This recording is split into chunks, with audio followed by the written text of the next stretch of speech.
Jadi sebetulnya penjajahan yang paling mencengkram kita sekarang ini adalah paradigma, sistem kepercayaan kita. Yuk kalau saya tanya sekarang, suka sholat kalian? Suka? Itu sholatmu diterima nggak sama Allah apa tidak?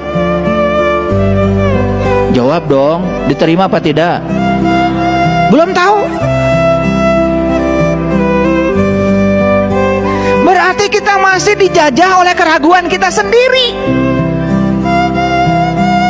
Itu namanya judi.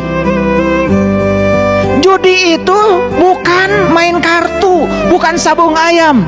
Itu tidak terlalu bahaya kalau bagi saya. Yang paling berbahaya dari judi itu adalah membiarkan masa depan kita dalam ketidakpastian. Saya tanya, nanti kalian kalau mati selamat apa celaka? Gimana Allah? Itu sholatmu diterima apa tidak oleh Allah? Gimana Allah? Hajimu mabrur atau mabur? Gimana Allah? Semua gimana Allah? Harusnya pastikan oleh dirimu sendiri. Sholat itu kata Allah, aqimis sholat, inna sholat tanha 'anil fahsya wal munkar. Sholat itu kau lakukan, kalau engkau melakukannya benar, kamu akan terbebas dari perbuatan keji dan munkar. Sholat bukan tujuan, sholat itu adalah alat untuk mencapai tujuan. Apa tujuan sholat? Terbebas dari keji dan munkar. Kalau kita sudah merdeka, kalau kita sudah damai, tidak nyalahkan orang, tidak usil pada orang, itu indikator sholatmu diterima. Ukur oleh kita, pastikan kita tahu bahwa sholat kita diterima. Ibnu Atha dalam kitab Al-Hikam mengatakan, untuk tahu sholatmu diterima oleh Allah, tidak perlu tanya Allah, tanya saja dirimu sendiri. Ini orang bijaksana sudah sampai ke sana. Jangan Allah menjadi sasaran terus, sasaran untuk menumpahkan kebodohan kita sendiri. Makanya banyak orang yang kalau ceramah dipungkas dengan wallahu alam bimuradi, wallahu alam bisawab. Quran ini petunjuk bukan? Buat siapa? Buat manusia. Dari siapa? Dari Allah.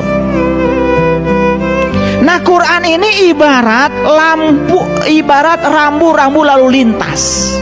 Petunjuk. Persis seperti rambu-rambu lalu lintas. Siapa yang bikin rambu lalu lintas? Polisi bukan? Polisi yang bikin. Siapa yang menggunakan? Pengendara bukan? Makanya harus lulus SIM-nya. Makanya di tes itu lulus SIM pasti ada ujian. Rambu ini maksudnya apa? Rambu ini maksudnya apa? Rambu ini maksudnya apa? Makanya yang lulus tes SIM-nya nyogok, pasti ditilang.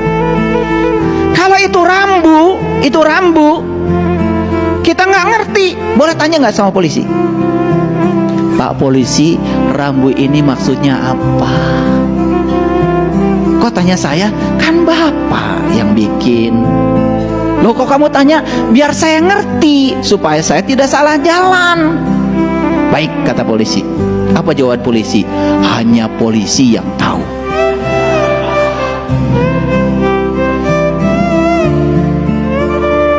Jadi ini polisi bikin rambu-rambu, hanya polisi yang tahu. Ngapain disebarkan ke masyarakat?